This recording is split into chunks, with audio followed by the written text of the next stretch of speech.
when this Kavanaugh stuff started coming up. All right, first we have the Me Too movement, which it's empowering people, and it's pointing to people that have done some fucking crazy shit, especially in Hollywood. Yeah.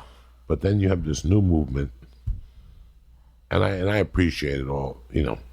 I'm a crazy fuck, but I'm not a Me Tooer. You know what I'm saying? You get your dick sucked, whatever, but you don't get to Me Too people or trick people, nothing like that. But then something happened a couple of weeks ago with the Kavanaugh thing. And I'm an ex-felon, just like you. Yeah. We both made mistakes. We both did our time, and we moved the fuck on. And guess what? Little by little, we're turning our life around. We're not Straight fucking up. priests, but you're not involved in doing stupid shit. You take the energy that you... Remember when you used to wake up 30 years ago? You were waking up thinking about how you were going to make $50. Straight up. Whether it was delivering a bag of Coke, burglarizing... Fake checks. We used to do the fake checks, the gas cards back then. Yeah, it's crazy how somebody could pop up from 30 years ago and say, well, George Perez or Joey Diaz did this to me. Yeah. And so what do you want to do about it now? What do you want to talk about now? People change. Yeah, fuck. Do you believe that you changed? How old are you now, George? I'm 41. And were you a different... I'm way fucking between different. you and I and the family of the church. What were you like at 21? What was George's world? Fuck. Dog. At 21, if I would have seen you on the street, I just would have been like, what's up, homie? Where the fuck you from? This is Shotgun, Big Bad Orange Gang. Like, that was my high. like when I got introduced to another male, it'd always be like, what's up, homeboy? This is Shotgun. Where you from, puto? Like, it was just like that.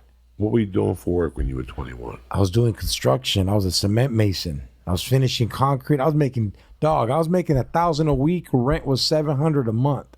I had my own fucking place. I had my baby's mom. I had girlfriends in every job site that I was at for like 3 months, because sometimes we would rent hotels and fuck bitches at the bars. So yeah, dog. No criminal when you were 21? Oh yeah, like, I got caught with the gun. I got caught with the knife. I already got a couple graffiti charges and shit. Cause I used to be a tagger before I was a gangster. I used to ride on the freeways and shit. How old were you when you were tagging? 15, 14. And what do they do when they catch you tagging? Fucking, they give you community service. Like cleaning the walls. You got to clean all that shit to pay a fine. Then, like, if you get caught again, your parents get in trouble. It was in. You know what I mean, dog? It was in. And were you a juvie? Did you ever go to juvie hall? Nah, I went to juvie hall, but like my mom and dad, my dad was like, "Fuck it, leave him." My mom was like, "Hell no."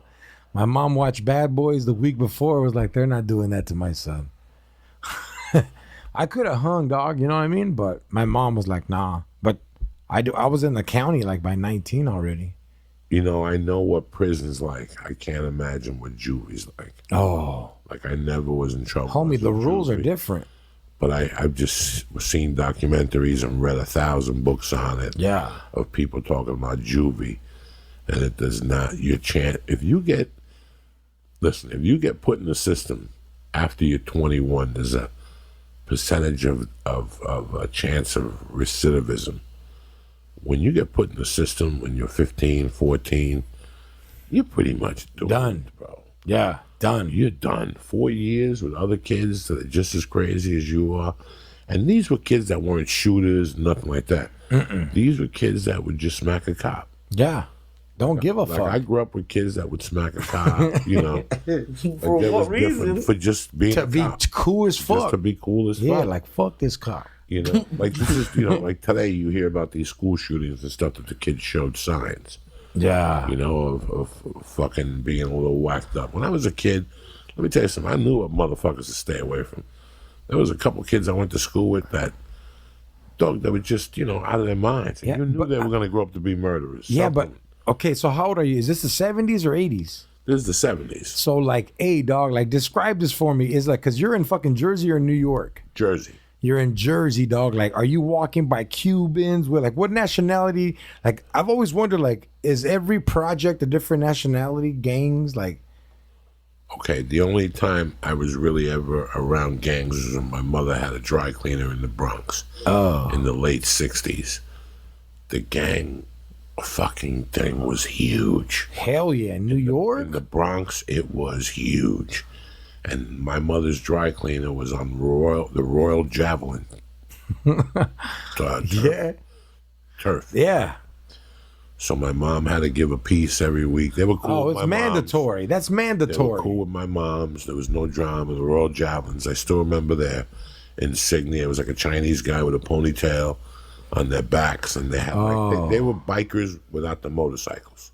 You know what I'm saying? Like they wore like vests, Okay, like the Warriors did. like the Warriors. See, like Oh, the Warriors. shit. So you in New York, you had 5 boroughs filled with gangs. Now, years later, when I started just going to Harlem, I can't lie to you. I heard about gangs, but I never saw them or was involved with them at all. Okay.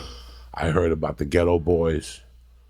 At that time, the Ghetto Boys, like in '68, I knew about the Royal Javelins and like, I don't know, I can't remember. They all had like weird names.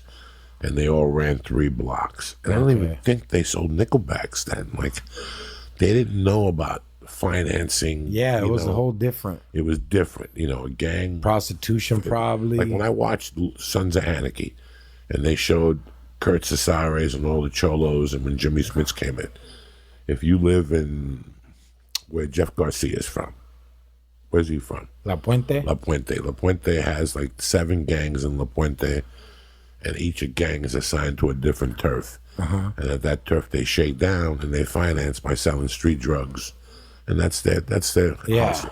They make pennies to $1. Yeah. But in their world, they're fucking big shots, and that's the social economic. That's what it is. That's what it's created for. So I get all that. When I was a kid in the Bronx, I didn't understand it, and when I would go to Harlem, I heard about the Ghetto Boys because kids would brag about older things. Yeah. And the word on the street about the Ghetto Boys was that they had a motherfucking bazooka. Like everybody else had a knife, and they had a bazooka. They were showing up with a bazooka. So, and the song was, "Do you wanna get it higher with the Ghetto Brother Power?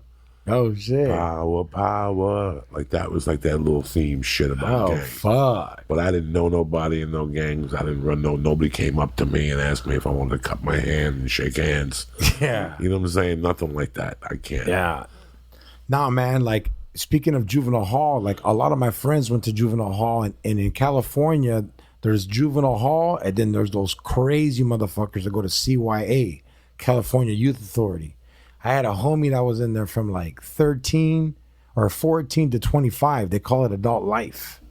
Like instead of sending you to prison, you go from 14 to 25. And like he got out and he was just like, dog, it ain't like prison over here. There is gang banging. Mexicans is like, look, you're from my opposite gang.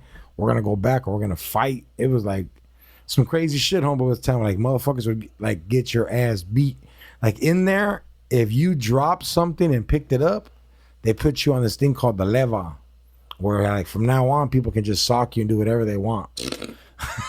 So if you drop something, it's just gone now? That's it, dog. Like if you're drinking coffee and that shit falls, you're like, hey, my boy. Like, yeah, dog. And those guys, they go to prison and they're out of fucking control. They call them YA babies. Like, oh, this motherfucker's a YA baby. Like, he don't fuck around. And yeah, man, they shut 2 of them down, Joey. So many motherfuckers were getting like bad shit happening to them. They had one in Norwalk and one in Sacramento. And fuck. I can't imagine. Hey, dog, can't I heard imagine. people get raped in there. Oh, please. That's the main. Because that's it's- the main fucking thing. They're kids. What do you think they're doing in there? They're savages. They don't know. Yeah. They don't have the manpower at those places to control those people. And they're doing like 6-7 years. You know, at that age, your head doesn't comprehend it. 10 Planet Kush, it drains the lactic motherfucking acid. People won't cop to it. The health specialists say, no, that doesn't happen, Joey. Yes, it fucking does. I got friends in Harvard, bitch. I'm like Garth Brooks. I got friends in high places, motherfuckers. If it's 2 in the afternoon and you ain't high, go fuck yourself. Get out of my face. I want you around me like I want cancer in my ball sack. You know what I'm saying? You're gonna come around here looking at me with your fucking wide eyes, thinking that I'm gonna reform. Go fuck yourself. My morning starts at 5:30 a.m. Either you're there or you're square. You know what I'm saying?